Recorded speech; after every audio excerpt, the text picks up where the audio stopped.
Welcome to Budapest as we prepare for the start of the Hungarian Grand Prix. The teams are just getting their cars ready to go out.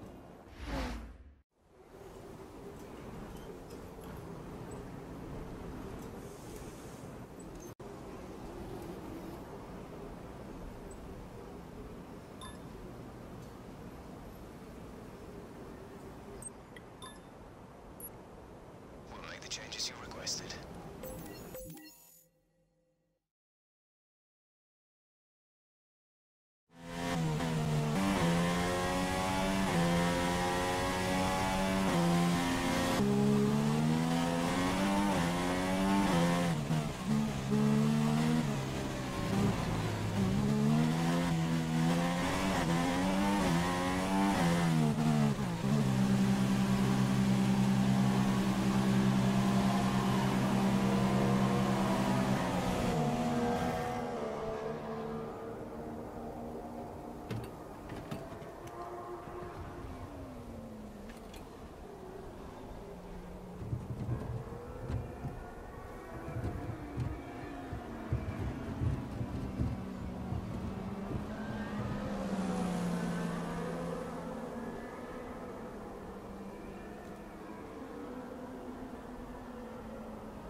Best lap so far is a minute 25.6.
Nice job.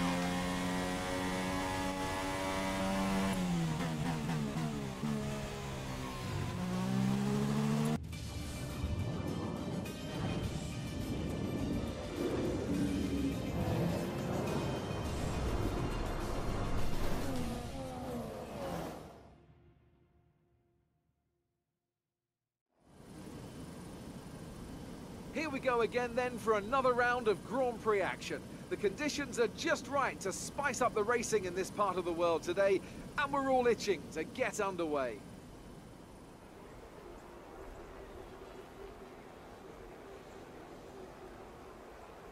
Located 12 miles northeast of the Hungarian capital Budapest, the 14 corners of the Hungaroring are steeped in history and prestige. Overtaking has always been difficult on this technical 2.7-mile circuit, but the last few years in particular have turned up some exceptional races. Let's hope we're in for another one here today. With me to enjoy it all is Anthony Davidson, a man who made his Grand Prix debut here with Minardi back in 2002. So, Ant, this is a bit of a special one for you, I'd imagine. Yeah, I'd say so. I also stood in to commentate on Jensen's win in 2006, and as I was a test driver for Honda at the time, you can imagine that was quite an emotional Grand Prix. It's also a tough circuit on the drivers, this one too. Lots of long, slow corners that require a lot of patience from inside the car. Plus, it's a very downforce-heavy circuit, I mean, it's all relative, of course, but if you're lacking a bit in downforce, or if you've got a bit of an imbalance in the setup, this is definitely one of the worst places to have to deal with that. We're performing really well so far this season. Keep this up, and you'll be the team's #1 driver in no time.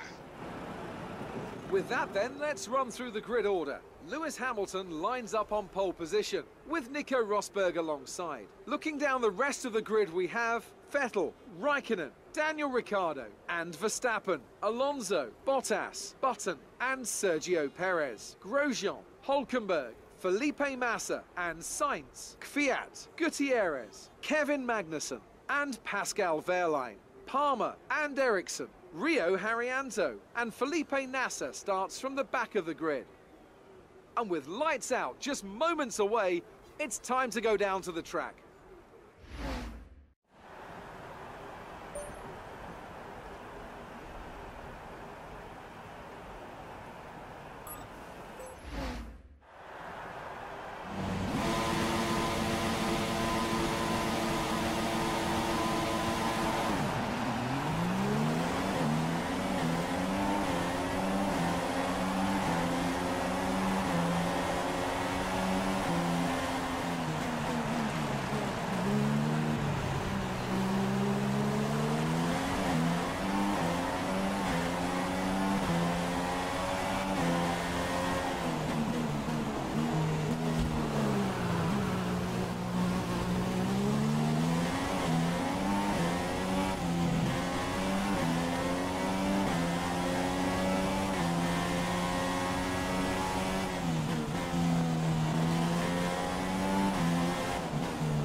Brilliant stuff from Mercedes today.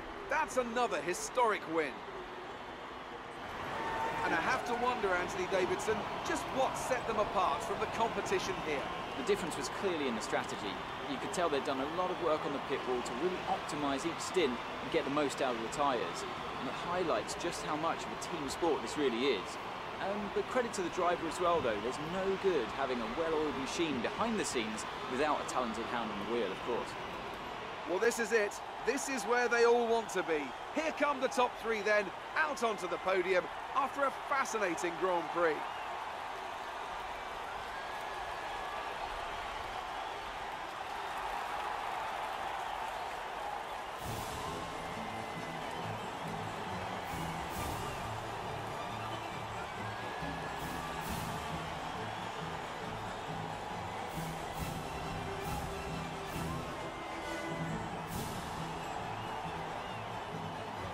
So then, it's time to see how this result affects the Drivers' Championship. Well, the gap at the top of the championship has been cut down after a difficult race today for our championship leader. Now then, Anthony Davidson, who was your driver of the day?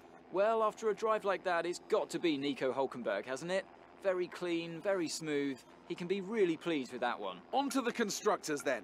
Mercedes have extended their lead at the top of the standings. That's it for today's Grand Prix, and from Ant and I, it's goodbye and see you again next time.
And now let's take a look at the drivers' standings. It wasn't the best weekend for our championship leader, and their advantage at the top has been reduced. Moving on to the driver of the day then. Anthony Davidson, who would you go for? Well, my driver of the day was Nico Hülkenberg. He did a cracking job moving through the field and just highlighting why he's so highly rated in the paddock. And now let's take a look at the constructors' standings. Mercedes have extended their lead at the top of the standings. After all that excitement, it's time for a lie down, I think. Thanks for joining us, and goodbye until the next race.